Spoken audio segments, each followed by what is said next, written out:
As many an at Honda has discovered, getting to the top of the charts is a cakewalk in comparison to how difficult it is to stay there. The key is to keep innovating without alienating loyal fans, and this applies to automakers as much as any pop culture creator. Miscalculate when redesigning a satisfying vehicle and, well, remember the uninspired 2012 Honda Civic. Honda wasn't about to risk alienating buyers of its top-selling CR-V crossover. With almost 4 million units sold since its 1997 introduction, it's little surprise to find that the 2017 Honda CR-V, although entirely new, comes across as more of a thorough remix than an entirely new composition. This fifth-generation CR-V, again built on a platform shared with the Civic, is slightly larger in every key dimension. The wheelbase is up to 104.7 inches from the previous model's 103.1-inch measurement. Overall length is up 1.2 inches to 180.6, width increases by 1.4 inches to 73.0, and height raises by 1.4 inches to 66.5. Front-wheel drive CR-Vs are 66.1 inches tall.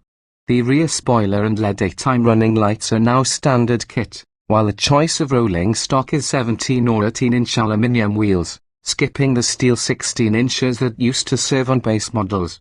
The AWD touring example tested here wore the 18-inch wheels shod with 23,560 Hankook Kinergy GT or season rubber.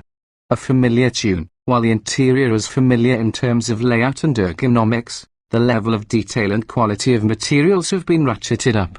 Seats in the top-level touring version are upholstered in leather that fits, feels, and looks better than most entries in this price class, and reserved forkswood accents mingle nicely with a small amount of chromed plastic and brush-aid satin finishes for a contemporary vibe. Kudos to Honda for restraint here. Some other makes have succumbed to the urge to apply as many finishes as possible and ended up with the Brady Bunch living room look, circa 1973. Cargo room behind the rear seat is now 39 cubic feet, 2 more than in the previous generation. Folding the rear seats flat makes for 76 cubes of space and can be done via handy levers set into the cargo arrow walls. Even better, the adjustable load floor can be configured to provide a flat floor and storage beneath. Up front, the center console benefits from improved cup holders and more storage. In addition to all this interior goodness, we particularly appreciate the reintroduction of a rotary volume knob to the center stack as part of the 7.0-inch touchscreen infotainment system. Honda's infotainment touchscreens require patience, and we are pleased that operating one of the most essential functions has been dumbed down for the greater good.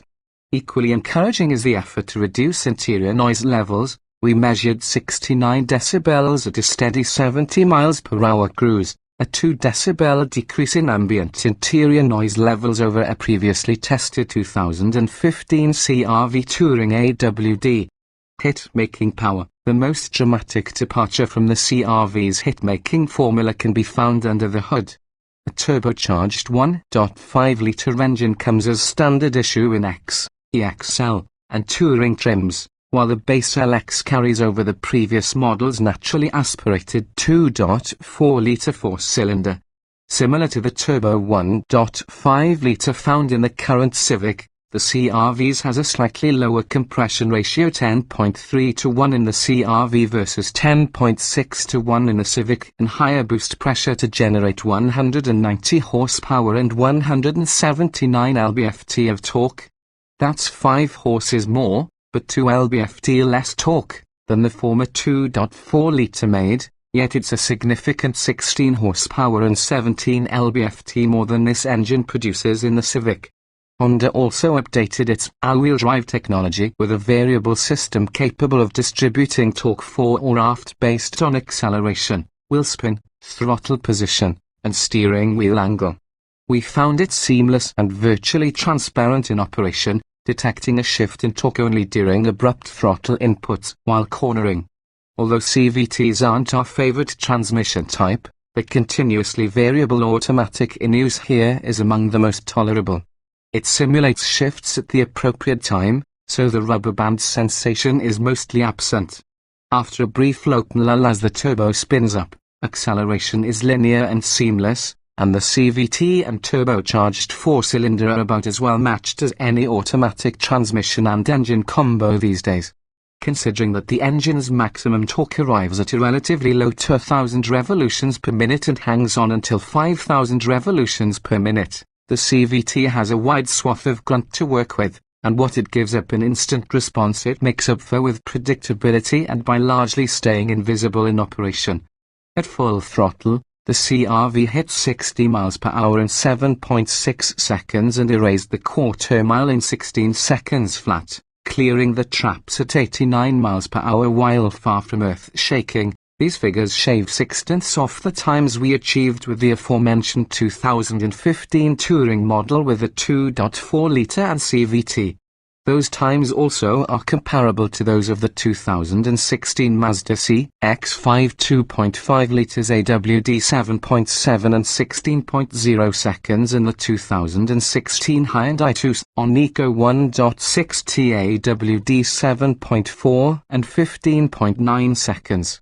At the quicker end of the segment are the 2017 Ford Escape 2.0 litres EcoBoost AWD 7.1 and 15.6 seconds and the 2017 Kia Sportage SX Turbo AWD 6.9 and 15.4 seconds.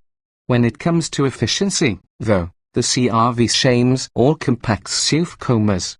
EPR rated at 27 miles per gallon in the city and 33 miles per gallon on the highway. The AWD CR-V tops its peers by margins not usually seen within highly competitive segments.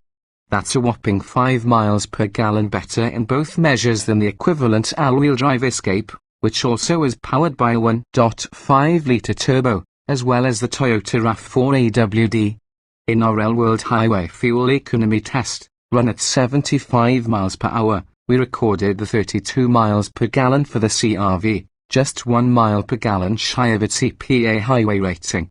Giving it a spin, and new, variable ratio electrically assisted power steering setup is geared for quicker response than in the previous generation CR-V.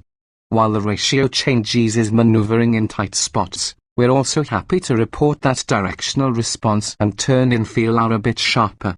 It's not exactly sporty, but combined with its good straight-line stability and a smooth ride, the new CR-V certainly makes for pleasant travel for those focused more on the destination than on the next apex. We measured 0.82 grams of grip on the skid pad, where our driver reported mild understeer. That won't impress many in a world where some cars now routinely approach or surpass the magic 1.00 grams figure. But it's a lot more grip than the 0.75 grams mustered by the last Toyota RAV4 AWD we tested, and it even tops the 0.81 grams of the 2016 Mazda CX-5, long lauded as the spunkiest handler in the compact crossover pack. Although our first drive of the 2017 CR-V in Northern California concluded without raising a single brow of interest from fellow motorists, our experience in the heartland was different. During our first quick sortie behind the wheel, we were approached by a particularly well-informed CR-V devotee who enthusiastically asked, "Where did you get that car?" "I've been checking all of the dealer inventories in a 150-mile radius." After answering the usual questions, "How do you like the turbo? What kind of mileage are you getting?" we informed him that, although a few examples were circulating in the press fleet, the 2017 CR-V wasn't officially on sale yet. It arrives at dealers this month. We predict loyalists like that fellow will be pleased with the new model and its expanded interior, comfortable trappings, increased refinement, and improved performance. We certainly were, as we put the CR-V at the top of its class in our 10 Best Trucks and SUVs awards. Now we wait to see if the rest of America is as impressed and decides to keep the CR-V at the top of the sales charts.